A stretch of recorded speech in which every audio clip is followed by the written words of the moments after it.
Bonjour les mordus de hockey. On vous souhaite la bienvenue au show, au du hockey. On en mange à pleines dents.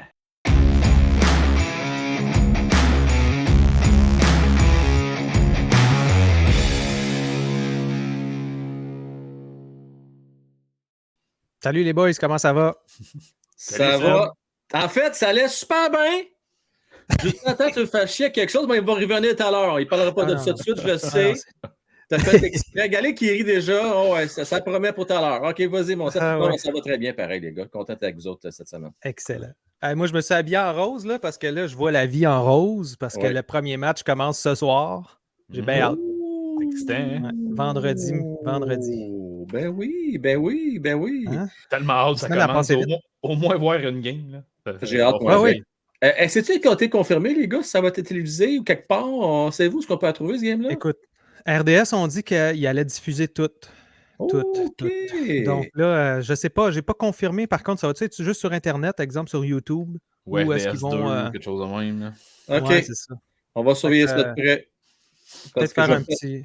Je vais peut-être faire un petit cadeau à la gang. Je vais peut-être faire un live description de match en fin de semaine. Là. Fait que je vais suivre ça de près. Je vais poser la question, justement. Cool. Ben non, bonne idée. Dans le fond, écoute, on va remercier tout de suite à nos sponsors, Frank Well.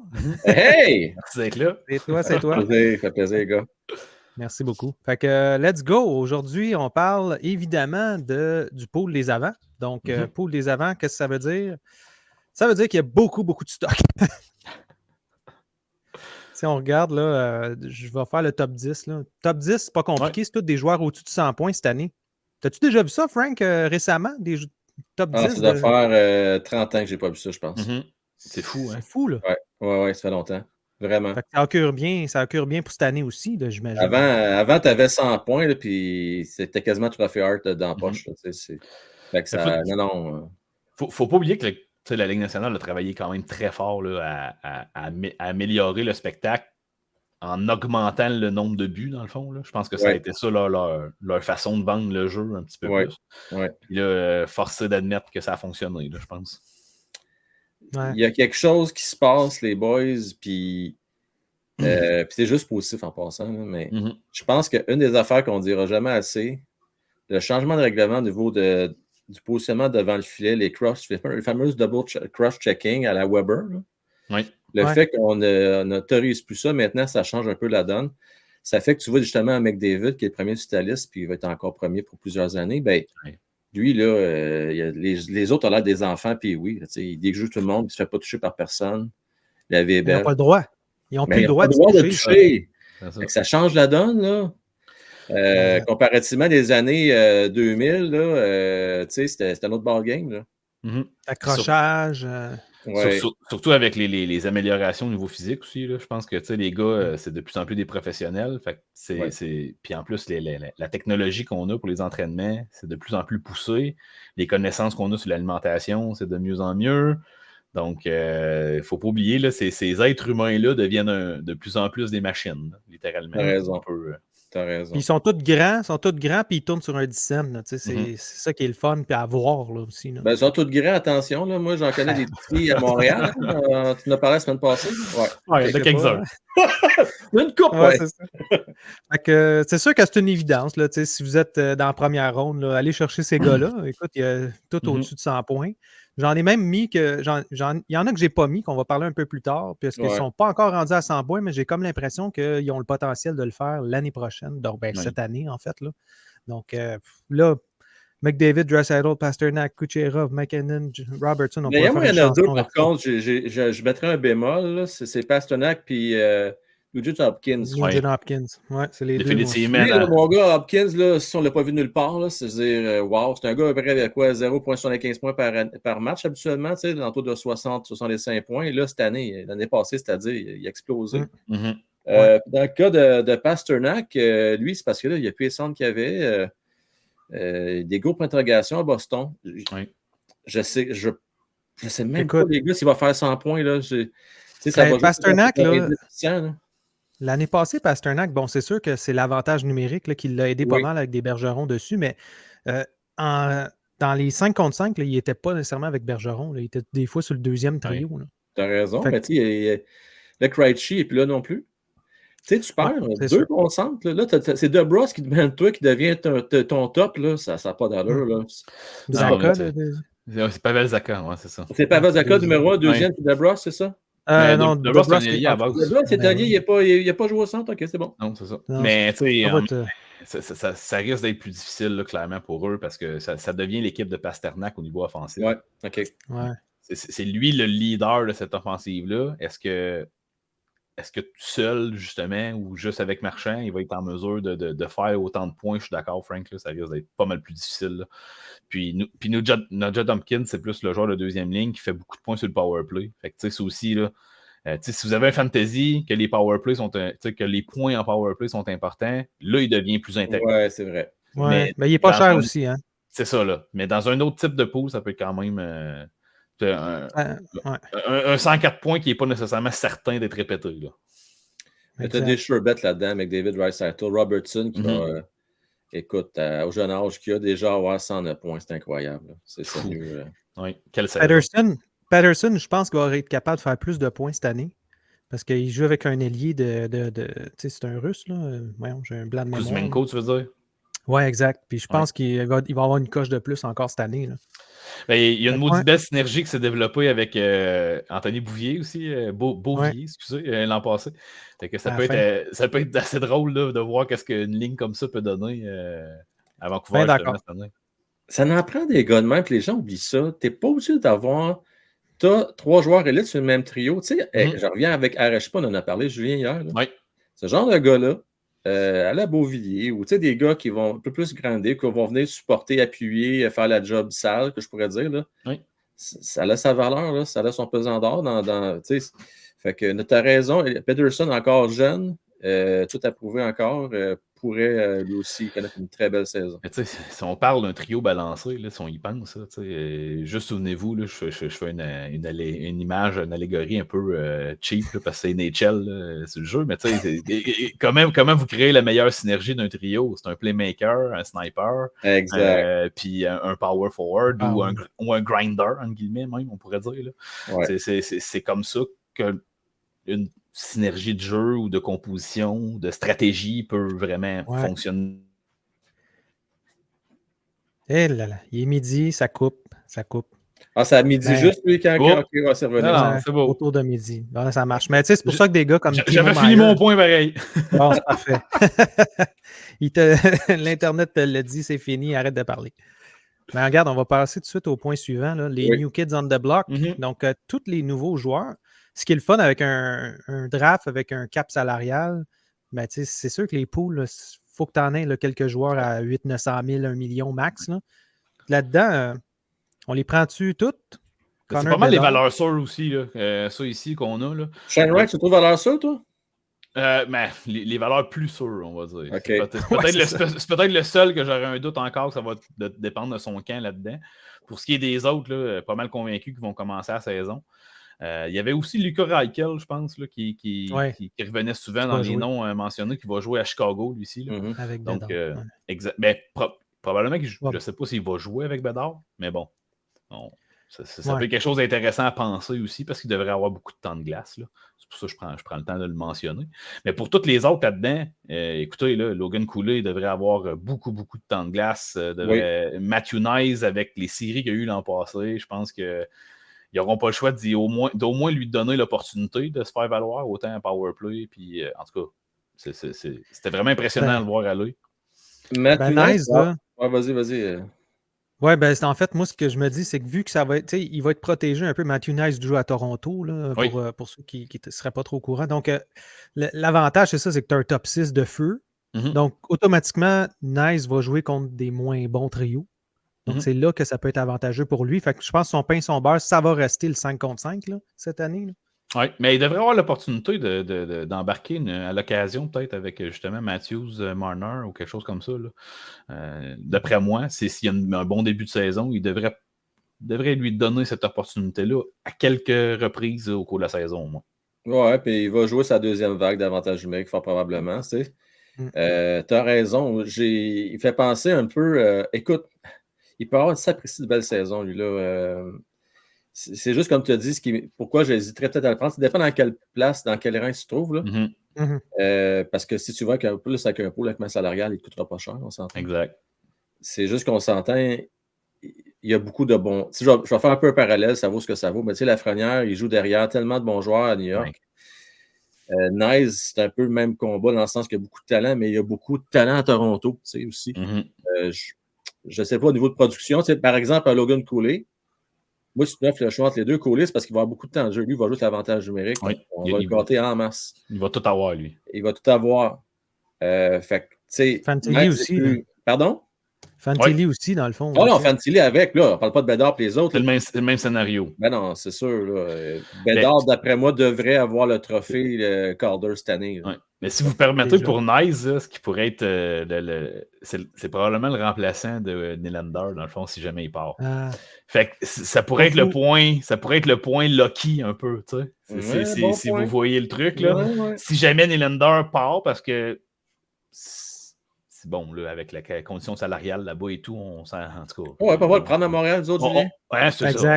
On les entend, les rumeurs, hein, veut pas, là. On va le prendre, nous autres. Contre Goulet, hein, c'est ça. On n'a pas la tête dans le sable, là. On le sait, qu'est-ce qui se passe un peu.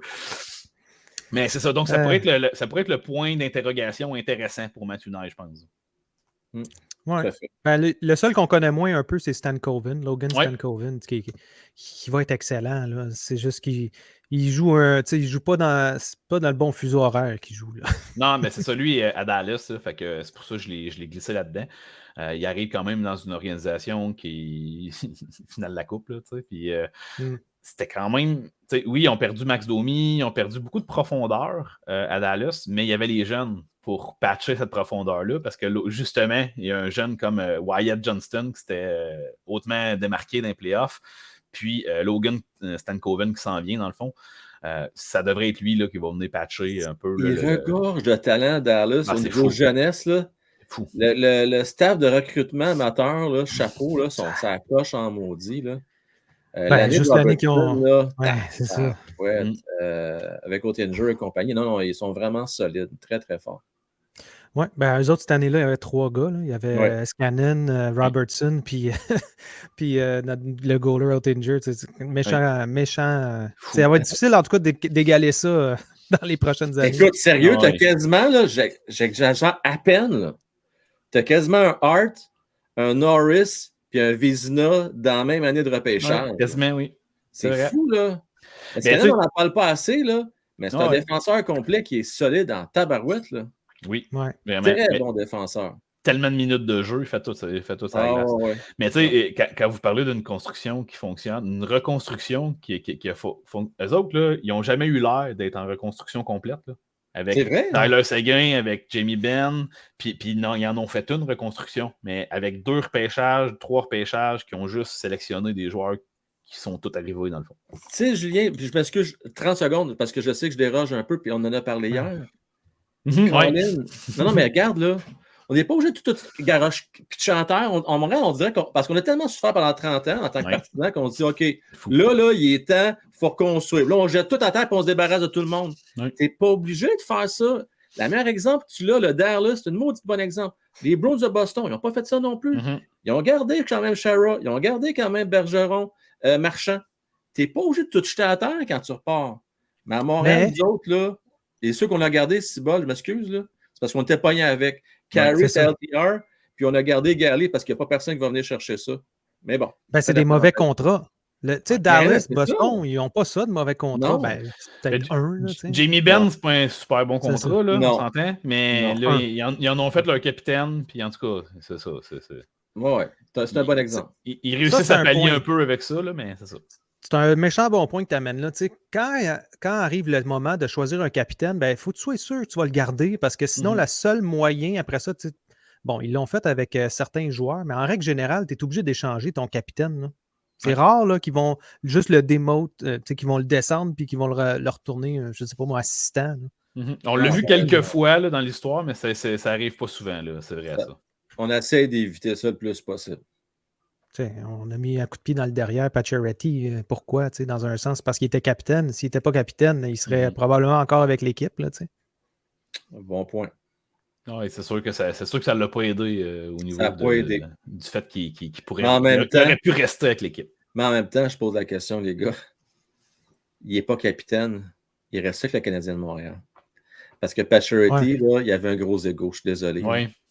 Puis je ne suis pas sûr qu'il aurait été aussi heureux. Ben oui, même s'il n'a pas été heureux bien longtemps, mais je pense que la pilule n'aurait pas passé s'il n'a pas été nominé capitaine.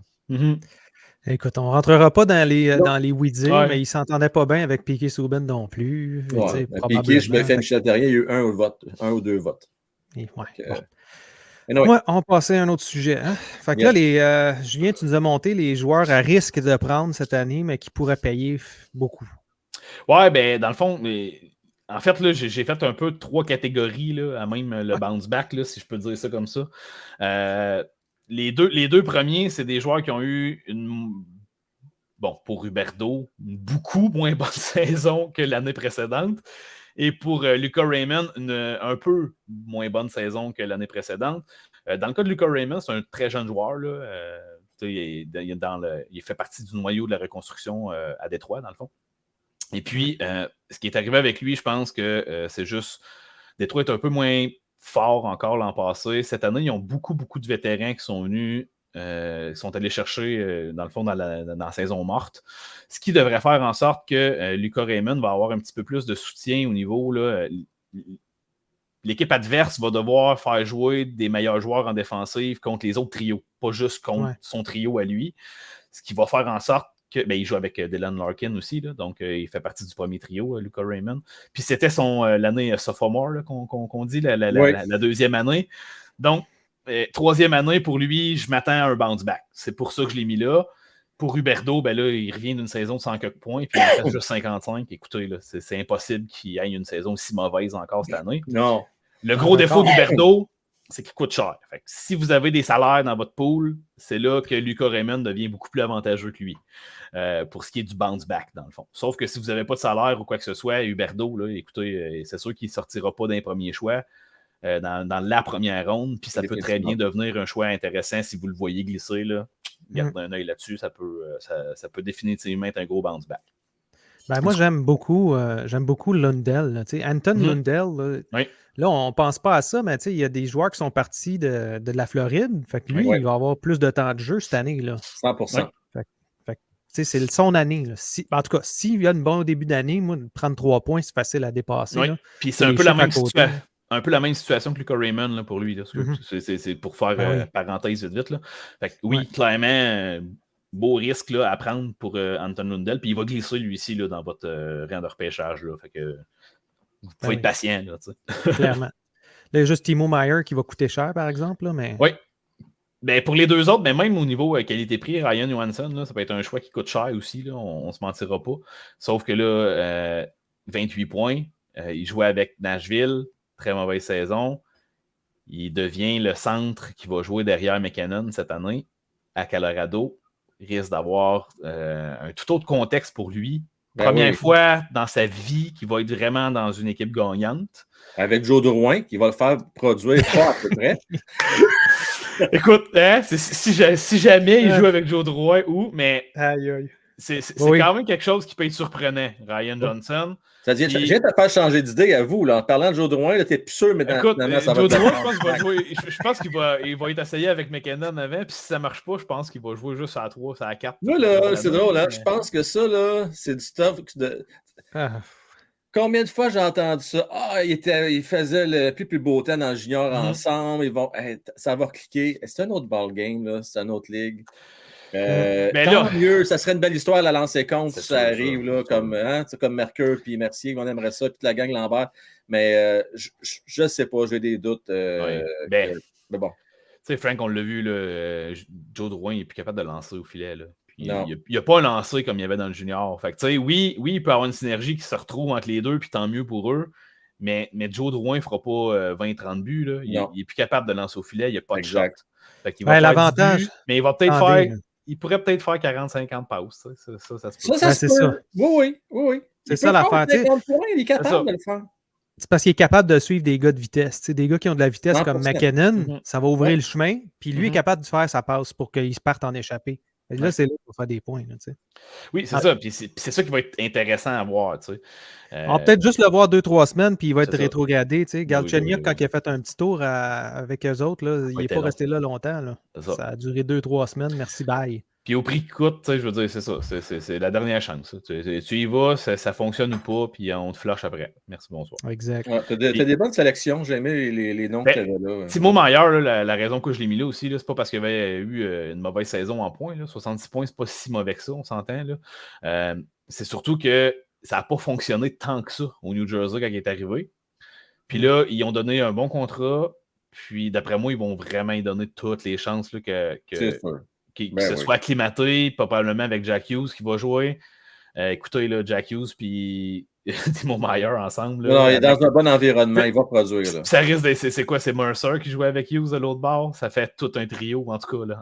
Ça risque de faire des flamèches, ça. Là. C'est un coéquipier parfait pour Hughes qui est un peu plus petit. Avec Timo Meier, là, ça vient d'agrandir de 2 pouces. Là. Écoute, non, sérieux, t'as eu des bons gars là, dans tes bounce back. Là. Pour ceux qui ne savent pas, là, c'est des joueurs qui n'ont pas vraiment produit et qui vont rebondir cette année. Ouais. Puis honnêtement, tu sais, c'est. New Jersey va être à regarder cette année. Là. Écoute, là, déjà qu'ils étaient sur le bord de faire les séries, ils ont fini par les faire. Là, cette année, là, ils vont tout défoncer. Là, j'ai l'impression dans la métropolitaine. C'est pas aussi fort que l'Atlantique, la métropolitaine. Fait que ils ont le champ libre. Ben, il y a quand même les Rangers là, qui vont avoir des pattes. Là, mais ça va être la grosse guerre, ça va être ça. Ouais. C'est 2 équipes très fortes. Là. Est-ce que vraiment Pittsburgh peut les chauffer? Non. Je pense pas. Après ça, Washington, ces équipes-là. Ça fait qu'il ne reste pas tant. Là, honnêtement, dans le pire des cas, ils vont rentrer avec le wild card. Là, mais c'est 3 équipes, les boys. Là, c'est les Hurricanes, c'est les Devils, les Rangers. C'est les 3 équipes de tête là, qui vont se partager la pole au cours de l'année. Après ça, les autres vont se battre pour une place wild card. Islanders, Penguins. Les Caps vont surbondir. Je ne suis pas sûr, je ne suis pas convaincu. Non, les Caps, je pense qu'ils ont manqué de mouvement là, un peu cet été pour pouvoir se démarquer. Si on pense à Pittsburgh, ils sont allés chercher Carson. Bon, là, la question, c'est est-ce que ça va réellement fonctionner, le ménage à 2 là, avec le temps. Là. Fait que c'est ça. Ça n'a pas marché dans les Sharks. Je ne verrai pas pourquoi ça va marcher. On verra. Fait que là, j'ai fait, moi, une petite compilation. Là, j'ai juste marqué quelques noms. Là. Écoutez, moi, ce que je voulais parler avec le dernier point, là, c'est les centres de premier trio ou deuxième trio. Donc, ceux qui, en réalité, ce qui est important dans un pool, c'est qu'il faut qu'ils jouent des matchs, puis il faut qu'ils jouent des bonnes minutes. Donc, les bonnes minutes, c'est quoi? Premier trio, puis idéalement le premier power play. C'est ça qui va faire que ça marche. C'est pour ça que tous ces joueurs-là qu'on voit là en ce moment, pas nécessairement, Zach Hyman, c'est peut-être un petit peu différent dans son cas. Là. Il joue avec des extrêmement bons joueurs avec les Oilers. Mais sinon, quand on regarde là, Tage Thompson, Sidney Crosby, c'est Sidney Crosby, Tim Stutzle, Zibanejad, Matthews, Hischier, Tavares, JT Miller, Nomelli, Kyrou, Skinner, Verhergy. C'est tous des joueurs, en fait, c'est tous des centres de premier, deuxième trio, mais qui font beaucoup de power play. C'est ça qui va faire que ça va aller chercher beaucoup, beaucoup de points cette année. Puis déjà là, tous ces joueurs-là, ils sont tous au-dessus de 80 points. J'ai pas personne en bas de 80 points là-dedans. Fait que, bon, là, ça dépend si vous avez un cap salarial. Là. Mais ce qui est important, c'est regarder c'est qui le premier centre de l'équipe. Là. Puis même si ce n'est pas une bonne équipe, c'est pas grave. L'important, c'est est-ce qu'il va faire des minutes? Est-ce qu'il va avoir des bonnes minutes? C'est là que ça peut valoir la peine. Il n'y a personne dans un pool. À moins qu'il y ait des pools d'équipe. En règle générale, c'est juste le joueur. Là. Donc, ça n'a pas d'importance les performances de l'équipe, là, techniquement. Là. Il y a des bons gars là-dedans. Un qui m'intrigue, là, c'est Crosby. Je t'explique pourquoi. Oui, on sait qu'il est sur la pente descendante. Là. Mais avec l'arrivée de Carson à Pittsburgh, là, j'ai hâte de voir ce que ça va donner sur l'avantage numérique. Imaginez, là, vous autres, le one-two punch avec à pointe Carson ou le temps qui vont se partager la tâche, qui vont se distribuer la rondelle comme tu ne créeras pas avec Malkin. Puis, écoute, ça va être solide comme avantage numérique. Ça va faire peur. Crosby va aller chercher sa part de points. C'est sûr. Définitivement. Pour les autres points, moi, c'est tout le temps la petite blessure, les gars, qui. Je suis jamais sûr dans son cas à lui. Définitivement. Puis Thompson, là, il y a une année de rêve la saison passée, c'était fou. Est-ce qu'il va répéter encore cette année? Buffalo, eux autres sont en mission, ils veulent faire les séries cette année. Ça va être intéressant à suivre. Mais j'aime bien Crosby. Tu me donnerais 3 gars là, Crosby, Stutzle, qui est avec les Sénateurs, qui va devoir une bonne saison, et Matthews. Là. Matthews, par contre, c'est avec une masse salariale, attention, il va vous coûter cher par à peu près. Là. Oui, vraiment. Ouais. Puis, si vous voulez une alternative, 8,5 millions Zibanejad, donc ça, c'est très, très abordable. Puis on parle de quoi? 93, 95? Attends, Zibanejad, 91 points. Non, c'est un bon choix. Puis Crosby ne coûte pas trop cher non plus. Je pense c'est quoi, 8 quelques millions? Il coûte pas cher, hein? 8,7. Comparé à d'autres joueurs d'un point par match, là, pas mal assuré, Crosby, c'est une valeur sûre. On s'entend. Ouais, il devrait avoir une bonne saison, d'après moi, cette année. Mais petite précision, vite, là, je regarde des noms là-dedans. Là, Skinner joue à Buffalo aussi. Hein, fait que souvent, dans le fond, ce qui a fait son succès gros, c'est qu'il a joué avec Thompson. Donc, c'est petit bémol ici. Puis Hyman, même chose. Là, ce qui a fait son succès, c'est qu'il joue avec McDavid. Donc, mais il continue à jouer avec eux autres. Oui, c'est ça. Oui, ça ne changera pas. Probablement. C'est juste que même si c'est des gars qui peuvent prendre le centre, c'est pas nécessairement eux le centre de la ligne non plus. C'était ça la petite précision que je faisais. Là. Ah oui, ok, parfait, pas de problème. Parce que Zach Hyman, c'est pas le premier centre des Oilers d'Edmonton. Non, exact. Prenez-le pas comme ça. Là. Si on prend, c'est comme les autres que j'ai pas nécessairement mis dessus, là, parce qu'après ça, on tombe entre 70 et 80 points. Là, on va aller chercher des Dylan Larkin.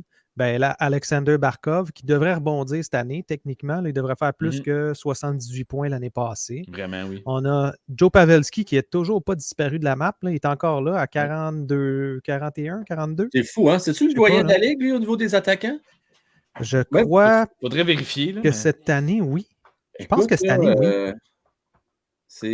Lui, c'est une force de nature. Il m'impressionne. Oui. Hein? Impressionnant pour son âge. Là, il performe encore, là. Probablement un des top joueurs américains là, de l'histoire, je pense. Si on y pense comme il faut. Là. Puis dans la même équipe, on a Roope Hintz, qu'il ne faut pas oublier. Roope Hintz devrait faire plus de points encore que l'année passée. L'année passée, il était à 75 points, donc il n'était pas loin d'un point par match. Il était plus qu'un point par match parce qu'il n'a pas fait la saison complète. Il y avait 73 matchs là, à peu près. Fait que, ça reste qu'il y a tellement de choix là, dans un pool, les avants, honnêtement, c'est pas grave s'il y en a 2-3 qui ne performent pas.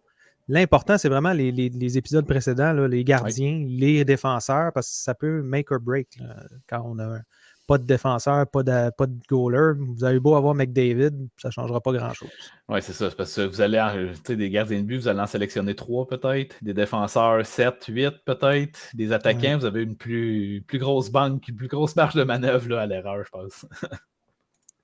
Ouais. Fait que toi, Frank, as-tu des recommandations? Par rapport aux sélections? En général, là, pour le pool, là, parce que là, on arrive à la fin, c'est le dernier épisode sur les pools. Qu'est-ce que toi, tu recommanderais à quelqu'un qui commence à faire des pools, qui n'a jamais fait ça de sa vie? Là, OK. Ben, écoute, première des choses, essayer d'éviter les joueurs canadiens de Montréal. C'est la base. Là. Parce que des fois, on a tendance, quand on n'est pas habitué à prendre des joueurs qu'on connaît, je pense que ce ne serait pas nécessairement une bonne idée. Puis, encore là, ça dépend tellement du type de pool. Parce qu'il y a des pools avec masse salariale, il y a des pools que tu donnes 2 points quand tu fais un but, puis tout ça. Fait faut faire attention. Moi, je pourrais vous dire, par exemple, prenez pas Cole Caulfield parce que ça va peut-être pas être plus que 65 points cette année.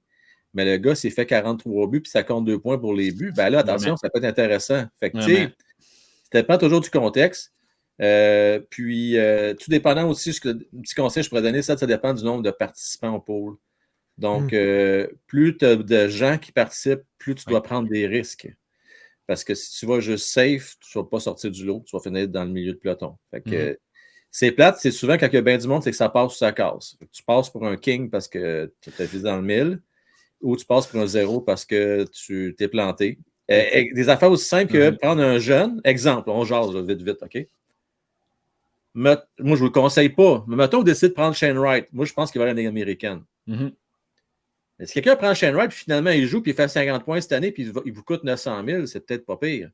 Sauf que moi, je vais vous dire, il y en a des meilleurs que Shane Wright à prendre dans 900 000 cette année. Là. Fait que, faites vos devoirs, checkez ça.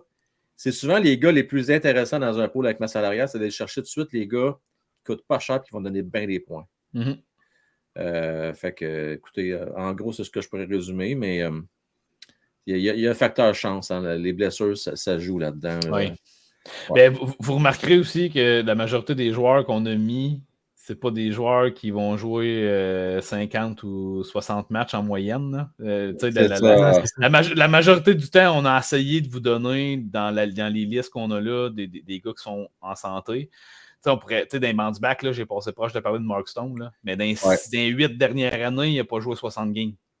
Ah, c'est ça. Fait que là, je veux dire, à un moment donné, ça fait mal. C'est ça. C'est pas qu'il est pas bon, puis c'est pas qu'il fait pas un point par match, le gars. C'est qu'il y a des maudites chances qu'il joue juste 42 games. T'sais. Puis juste en terminant pour le Canadien, vite, pourquoi je ne peux pas prendre de joueur le Canadien? C'est à cause de l'avantage numérique qui est déficient. Puis on ne m'a pas prouvé encore, qu'on va améliorer cet aspect-là du jeu. Puis d'ailleurs, on va faire un spécial la semaine prochaine. Là, les boys, là, on va plusieurs des articles, puis on va faire des vidéos là-dessus. Là. Je veux vraiment qu'on s'attaque à ce problème-là qu'il y a chez Canadien de Montréal depuis trop longtemps. Tant qu'on ne réglera pas notre problème à la ligne bleue, à la pointe, l'avantage numérique, notre beau avoir des Caulfield, des Suzuki, ça devait télégraphier les gars, puis on sait là, il va venir. Là, fait que faut qu'adresser ce point-là absolument. Ouais, ça nous prend au moins 2 options par vague. Hein? Pour pas juste avoir des gouttelettes, là, puis essayer d'avoir une vague, hein, mon frère. Exactement. Des gouttelettes, c'est des bruines d'avantage numérique. Hein? Ouais. C'est ça qui fait mal. Hein? La première fois que tu l'as lancé, j'avais bien de bruit. Pas une vague, c'est une gouttelette d'avantage numérique. Là. Bon, ben, on va finir le show là-dessus. Écoutez, c'est très simple. Là. On ne coupe pas dans les nombres de minutes qu'on a dans nos shows. Là. C'est juste que là, on va splitter ça en 2 maintenant, à partir de maintenant. On s'est rendu compte que c'était peut-être plus intéressant d'avoir moins de minutes, mais des épisodes espacés dans la semaine. Donc, ça ne sera pas juste le vendredi matin. On va regarder ça avec notre équipe, là, savoir quelle journée serait la mieux, mais on va vous en reparler rapidement. Là. Donc, vous pouvez vous attendre à un épisode le vendredi matin. Évidemment, le dimanche, on a notre top 25 des espoirs du Canadien qui continue.